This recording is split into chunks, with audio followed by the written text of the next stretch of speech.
ñu ngi leen di gërëm di leen sant ci présence su fondation bi ci école Demba Diakhaté donc ñu ngi leen di gërëm di leen sant buñ ñu tànnee ci école yi école ci biir Thiès yëpp école yi nekk ci biir Thiès yëpp tànn suñu école pour joxe fi matériel bi nag d'abord man maa ci gën a kontaan man mi directeur ensuite maîtres yi mais surtout les parents ak élèves yi nga xamante ni ñoom ñoo koy jot parce que parents yi ñoom la waroon ñoom ñoo waroon a jël matériel bi jox ko seeni doom suñu gisee ku leen koy defal mënuñu lu dul jaajëfal fondation Sonatel donc ci biir loolu ñu ngi gërëm aussi Sonatel pour les projets yi nga xamante ni am nañ ko pour école bi am na yeneen projet lii début la kii commencement la rek door la rek mais am na yeneen lu ciy tegu donc loolu lépp su ñëwee su soobee yàlla dinañ ci sant yàlla bu baax. man Faboy Gaye laa tudd madame Dia nekk adjointe fii ci école Thierno Ciré Elimane Sall. sama diggante partenaire bi moom vraiment dañ koy rafetlu parce que nekk na li nga xamante ne ni lu ñu yàkkamti la ñëw na ci waxtu bi mu jotee daal ndax école bi comme ni ñu ko gisee école la bu soxla nañ ndimbal trop ci bépp fànn. gis ngeen locaux yi nii bu ngeen ko xoolee di ngeen xam ne am nañ problème mu locaux yu baax am nañ problème mu fourniture scolaire am nañ problème sur le côté financier am nañ problème daal yi nga xamante ne ni peut-être que moom la yeneen école yëpp sax di jànkoonteel mais fii dafa raw parce que fii dafa nekk koñ bi nga xamante ne ni ñu xaw a néew doole ñoo fi nekk donc projet fondation xale yi dafa ñëw ci heure am ci suñu école vraiment ñu di ko recevoir tam à bras ouverts. jafe-jafe yi bari na jafe-jafe yi bokk na ci locaux yi gis nga locaux yi dañu màgget am na ñu fi jotoon defaraatal rénover quelques classes mais n'empêche gis nga classes yi ngay seen soxla nañ peinture xale yi soxla nañ fourniture scolaire soxla nañ tam ñu leen jàppale ba ñu mën a gën a percer ci seen njàng. parce que résultat yi xawul baax ni ñu ko escompté woon ni ñu ko bëggee demeewul noonu te bokk na ci pandémie bi nga xamante ne ni moo séviroon ci Sénégal gi yëpp ñu suspendre jàng bi donc soxla nañ ku leen jàppale ci bépp fànn daal ci fourniture yi ci côté finance côté aussi renforcement comme ni ñu ko waxee. li may lancé daal mooy vraiment ñun kontaan nañ ci fondation bi fi mu ñëw na ci waxtoom ñëw na ci heure am ñëw na aussi fi mu war a ñëw parce que fii ñu ko soxla lañ ñuy woowaat itam bépp partenaire bi nga xamante ne ni mun na jàppale école bi ñoo ngi lay wax bienvenue di la wax ne nga ñëw ci vraiment soxla nañ leen bu baax a baax franchement. asalaamaaleykum maa ngi tudd Ina Sano maa ngi bàyyeekoo fondation xale yi. waaw tey ñu ngi ñëw fii ci école Thierno Elimane Sall pour apporter ay fournitures yi nga xam ne dañ ko def dans le cadre de la mise en place benn boutique scolaire donc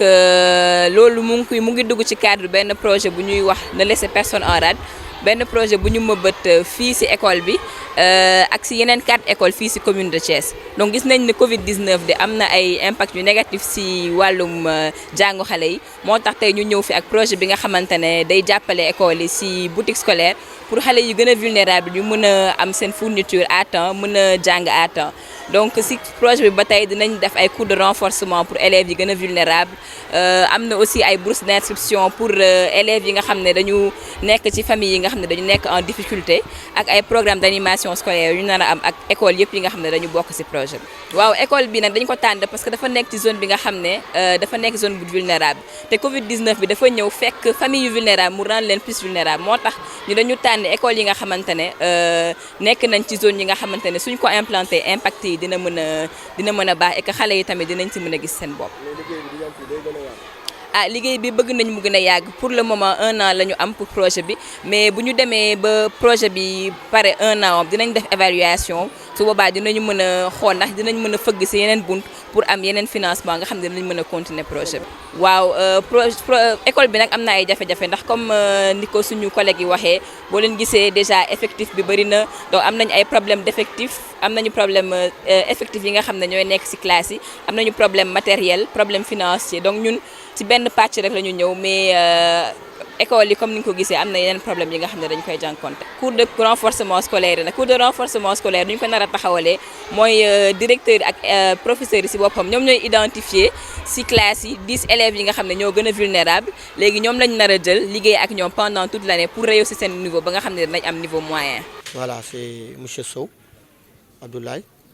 le directeur de l'école Demba Diakhaté. Donc nous venons de recevoir la fondation Xale yi indil ñu de l'aide à l'école. Aide bi surtout lu ko waral mooy impact Covid bi moo ko waral et donc nous remercions la fondation Xale yi de nous avoir choisi parmi les écoles qui ont été ciblées. Donc et geste bi c'est un geste très important. D'abord pour nous, pour moi le directeur, ensuite pour les maîtres, mais aussi pour les élèves et surtout pour les parents. Parce que liggéey bi parents yi ñoo ko waroon def jëndal seeni doom may matériel jox leen pour ñu dem jàngi suñu demee ba gis ku leen ko defal kon donc mënuñu lu dul remercier la fondation Sonatel. Donc nous pensons que ce geste-là va continuer dans l'avenir et Inch'Allah que yeneen projet dina ci tegu. Donc ça ce n'est qu'un début et nous pensons que le gros du travail est à venir. Donc nous vous remercions. Nous venons de recevoir la fondation Xale yi qui est venue pour appuyer l'école. Je disais qu'il est venu à son heure parce que vraiment c'est une école à problème. L'école Thierno Ciré Elimane Sall est une école à problème. Nous avons des problèmes de locaux, les locaux sont vétustes. Nous avons aussi des problèmes de fourniture. Sur le côté financier aussi, nous avons des problèmes. Nous avons toujours des factures d'eau à payer. Nous avons aussi des problèmes sur le côté pédagogique parce que vraiment les résultats qu'on attendait,